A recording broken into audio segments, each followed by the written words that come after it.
everyone, welcome back to my channel. I'm Maureen and this is Life's Countless Journeys.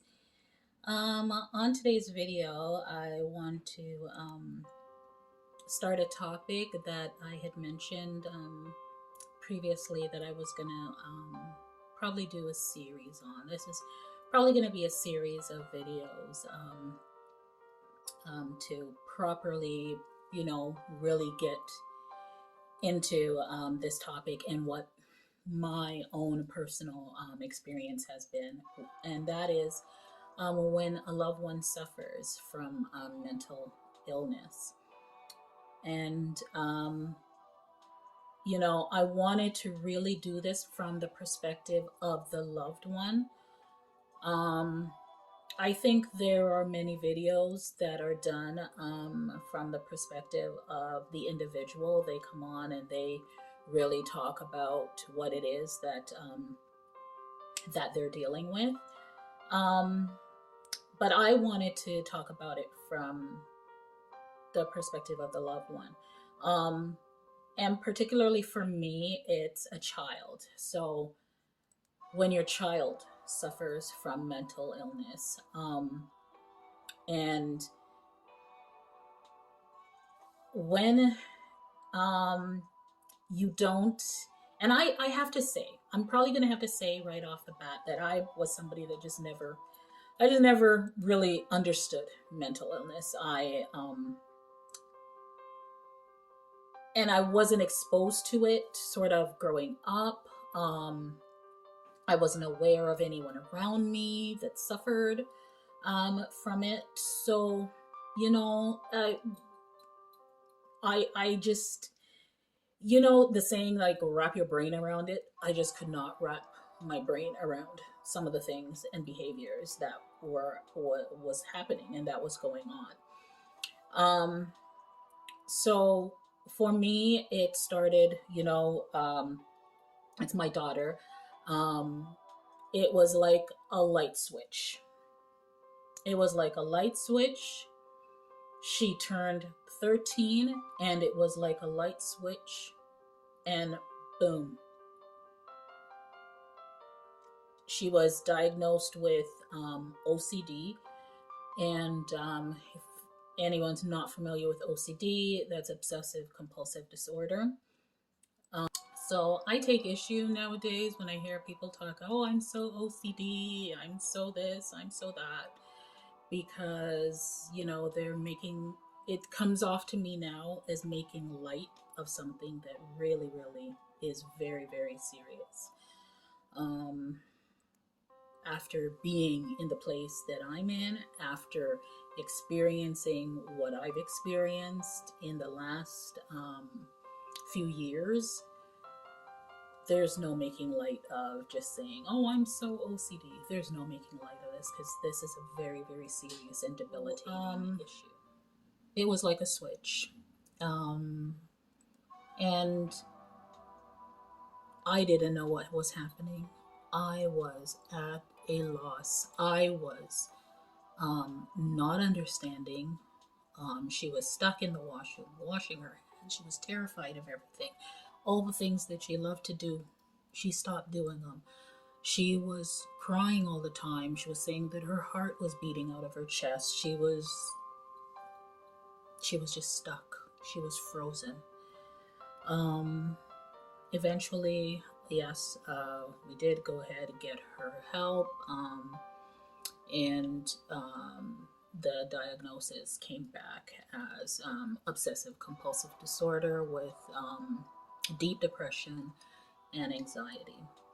And of course, the obsessive compulsive disorder, the symptoms of the things that you're doing, that you're having that compulsion to do, are the things that put you in that depressive state as well.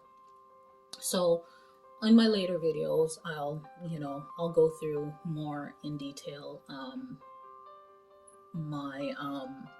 my experience with as it evolved, as the issue evolved. But what I want to talk about, I think, right off the bat is, I'll never forget the first time that I had to leave her in the hospital when the psychiatrist said, this is bad and we need to keep her. Like, we can't let her go. Um, and I will never forget driving away from that hospital and the rivers of tears that were coming down my face. I felt so much guilt. I felt like as if I did something. What did I do that caused her to be this way? Um, and I was a single mom. I was busy working and, taking care of the home, and it was like problems after problems through our lives. Um, and just before this had happened, of course, my son had lost his father. And then I was busy dealing with that. So in my mind, it's like, what did I miss? Did I miss something with her to cause this to develop the way it did? And then not understanding. I remember going into the washroom and yelling at her when she just couldn't stop washing her hands. She'd been in there for an hour washing, and I'd be yelling like, stop it, I'm gonna turn off the water, I'm gonna this, I'm gonna that, because I just could not understand it.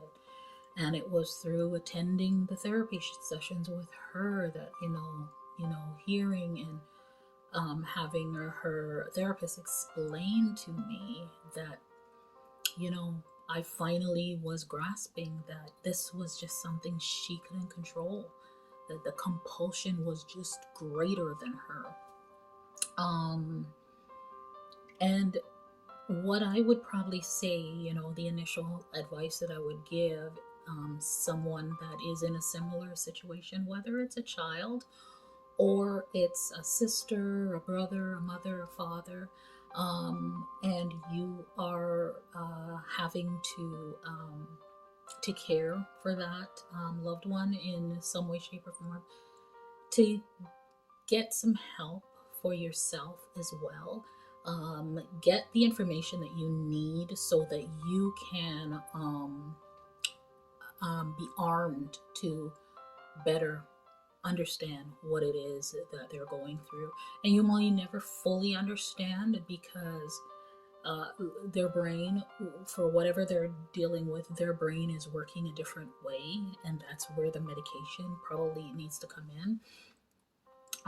So you may not fully understand, but understand enough so that you can help them the way they need the help, that you can use the right words, the right phrases, that your behavior will be correct for what it is that they're going through. Because I think that was probably the hardest thing for me, was just trying to understand. I thought I could like discipline her out of this. Like, no, we're not doing this. No, we're not doing this.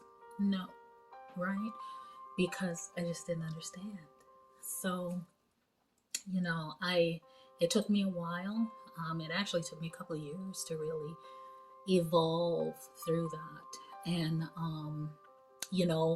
when your child comes to you and says, I hate myself, I'm horrible, when you're getting those calls from school in tears, when, and I'll go, like I said, I'll go through all of the different things that occurred. I'll take you through that and how, and where we are now. But when you're hearing all of that, you're just like, what's wrong with you? Like, stop thinking that way. Just stop thinking that way. Like, think about good things. Like, why do you think that way? And you go through to the therapist and they tell you, challenge the thinking. Don't sort of pat them through it, but you need to challenge it. So when they come to you and they say, I'm dirty, I can't sit on that chair, well, do you see dirt? Is there dirt somewhere that you can show me? Challenge the thinking. Don't just say, no, you're not dirty, you can sit. No, because that's not good enough just to tell them. You got to challenge them, so to rewire the brain. So those were things that I had to learn along the way. So that would probably be my biggest advice to someone that is dealing with a loved one that is going through any type of mental illness. In order for you to probably properly help them through it, you need to have some understanding of how to help them through it, because the way how you think is not the way how they think. And it's funny because my daughter, one of the things that she has done through this, and it's remarkable that she doesn't even realize how much I am in awe of her, that she writes songs and she performs, and you know, one of the songs that she wrote is called Speechless to You. And another song that she wrote was called In the Dark. And one of the lines in the song, she mentions that the way you think is not how I think, right? And it was even through that process, through me listening to the songs that she wrote and listening to the lyrics of it. Some of them really broke my heart, the lyrics, but even that helped me to understand somewhat that I can't project my feelings, my way of thinking, and try to just vomit it all on her, because it is not working. It does not work that way. So it has been a real learning experience for me, and seek help where you can find it is what I'm going to, encourage you to do. Seek out that help, seek out that support, and arm yourself with the knowledge that you need, because it could be various different kinds of mental illness, right? It can be schizophrenia, it can be bipolarism, it can be anything. There are any number of ones.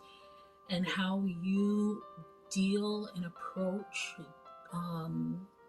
those individuals as they're dealing with this, it's, what's going to determine, how you sort of form that relationship moving forward, and how that person will also trust you as they go through this, right? Because if they feel like, oh, you know what, I can't just hear another platitude, or I can't hearing just another line, or you know what, they just get the feeling that you're just not attempting to even understand them.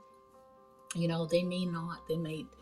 might find that they're not sort of coming to you, or feeling that they have that full support, and that will help them, to heal and to get better and to move on, because it can get better. But it is a lifelong thing. I've seen my daughter get better, and I've seen her regress, and and we'll go through those stages of that as well. So that's my first touch on the topic, and I will definitely be, sharing some of what I've gone through, and the healthcare system as well, some of the challenges there. Mind you, I'm in Canada, and I know some of my viewers are in the States, but nevertheless, some of my experiences might be helpful for someone else as well. So that's all for today. I want to thank you so much for watching, and like, share, and subscribe, and I will see you in the next video. Bye.